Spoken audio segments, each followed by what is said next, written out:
Okay, HOA is on the air. All right, I'm going to put everybody on Q&A mode. Q&A session started. And that's, of course, the people on the conference line who are parallel with us. Right?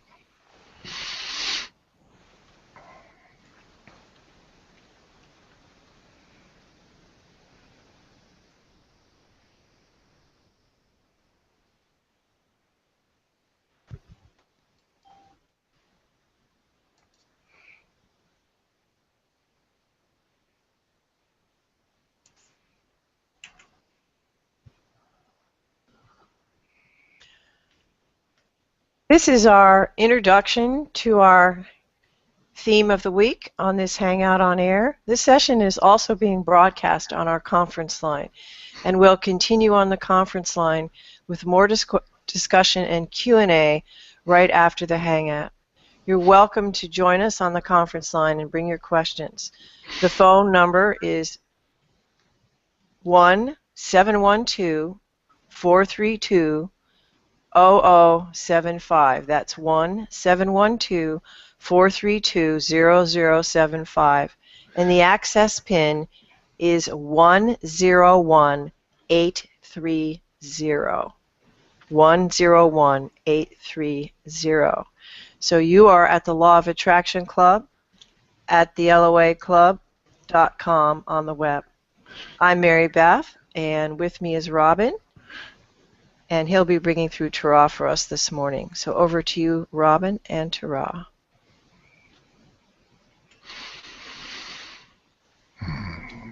And good morning, good afternoon, good evening, wherever it is that you are when you are in this time-space reality and listening to this or participating in this little discussion we are having.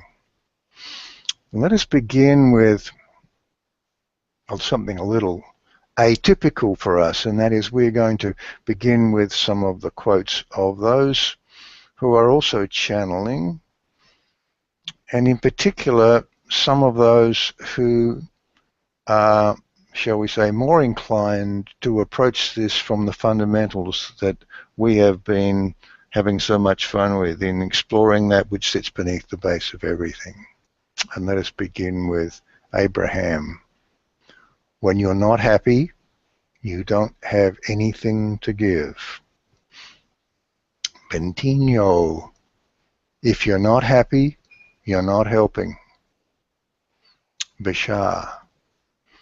Being yourself is how you perform the best service to everyone else.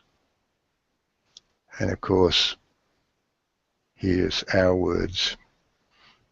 You cannot intersect with the happy, connected versions of others until you step into the happy, connected version of you. Let's be clear about something here before we begin. Without exception, this one and all of those within this community just love helping others to find their way into alignment with who they really are. It's right up there on their list of the most fun things to do.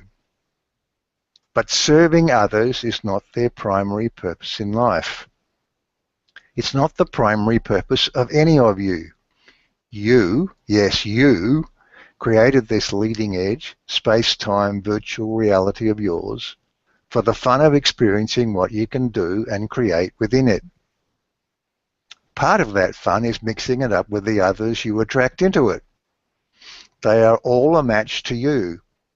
And as you choose new beliefs, you change you and you change them.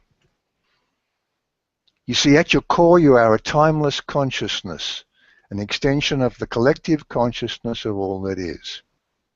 You have experiences and you make choices. With each new choice, you step into a new version of you, and the context that surrounds you immediately changes to match that new you. That's what you call the law of attraction. That context seems like a solid, shared, continuous one world that's external to you, but it's not. It's all an inside job. It's your own personal creation. And there's no body and no thing in heaven or earth that can assert anything into it that isn't a match to those choices of yours. What you believe becomes. Let's also be clear about what your emotions are. They are not just some sort of feelings you have that are internal to you and mean not much. You are always creating. And in terms of what you are creating at any moment in time, your feelings are always an absolute indicator. If you're heading towards what you want, you feel good. If you're heading away from what you want, you feel bad. That's it. Think of your feelings as your emotional guidance system. They are your creative GPS. They tell you if you're heading in the right direction or if it's time for a U-turn. So what is it that you want? At this point you might be thinking, I don't really know what I want, so how can my feelings be so precise? Well, of course, there are always things that you want. Your desires are a part of you. Without them, you wouldn't exist. Think of those absolutes we just spoke about. At your core, you are all freedom-seeking, joy-seeking, creative beings. So anything that heads you in those directions is going to feel good. Then there are all those things you've desired throughout your life and maybe forgotten or given up on. They're still there. They're still a part of you. And now we're going to get to the heart of this by making two statements we've made many times before. But we really want you to get this because there are no ifs, ands, or buts about these. Firstly, and we hope you're beginning to see how this flows from what we have said before, nothing is more important than feeling good. You chose to create and inhabit this world of yours for those very good and very particular reasons we described earlier. And there is nothing, and can be nothing, more important than doing what you came here to do. Nothing. Secondly, how you feel is a choice. It never is and never was defined by circumstances. It's how you choose to think about those circumstances that determines how you feel about them. For example, let's say something bad happened to you, like an accident.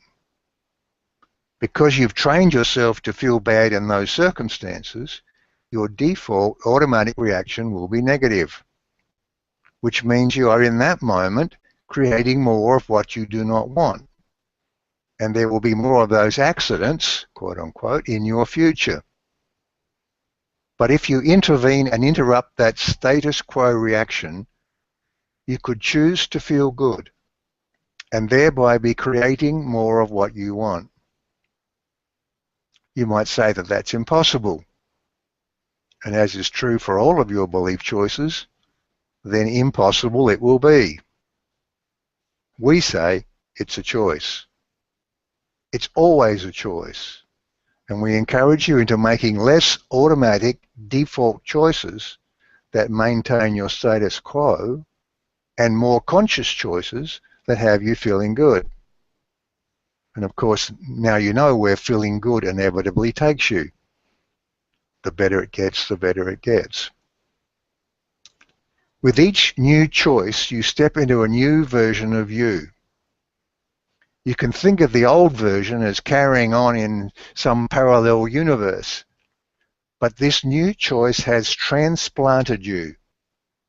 Now you're in a new matching world, and now you're intersecting with new matching versions of everything and everybody. You and everybody else exist in infinite versions, but it is only the matching versions that meet, that intersect. So there you have it. This is the basis of all existence. Once you get your mind around all of this, you begin to see that the world is not perhaps as you assumed it was. Are you also beginning to see that what you do in this world doesn't matter. How you think and how you feel is everything. Now, if doing helps you feel good, helps you to believe that something positive is going to result from your actions, then doing, of course, is wonderful. You are, after all, physically oriented, action-oriented beings. But it's not the doing that causes the result, it's the belief about it. There can be no action that truly feels good that could be described as bad. Nobody in alignment with who they are would ever choose to harm another, while in this one's world, and yours may be similar, it seems that laws and justice and morality and religion and righteousness are the banners under which much unhappiness is created. No matter how important, no matter how moral or just or ethical or compassionate or caring an action would seem to be, unless it feels good, it is not serving you or anyone else. Can you also see that if there are people in your world that have questions you can answer, or needs that you can satisfy, or problems you can help them with, they are there because you chose to believe they would be. You created them. They are part of your expectation matrix. The versions of those people you encounter are a match to you. And the more you focus on people who need you, the more needy people there will be in your world. Of course, none of this is inherently good or bad. Those are human judgments. It's just the way you've created it. Is this the right game for you to play? It's your choice. Everything is. If it feels good, we say play on and have a joyous, creative time of it all. Will you be successful in helping those people? The question is, what are you expecting? If you are certain your actions will really help them, then they will. Which is to say, you will intersect with the version of them that actually benefits from your help. If you are doubtful or gloomy about their prospects, you will match up with versions of them that you are unable to help. In a very real sense, it's not up to them at all. In your world, it's all up to you. We will finish here by saying, if all of this brings a small sense of unreality to this world they're in, then we have achieved some of what we set out to do. Not because we are trying to talk you out of that wonderful creation of yours, but because we want you to have perspective. We want you to see that the real juice in this comes from knowing the power that you have, from forgetting all notions of right and wrong, and by freeing yourself from the seeming inevitability of things. You're creating it all. Step forward with confidence. Live life as you would have it be, whatever that is. It is yours to choose. So this Hangout on Air was to introduce our theme of the week. Our longer discussion continues right now on our conference line. The phone number is 1-712-432-0075.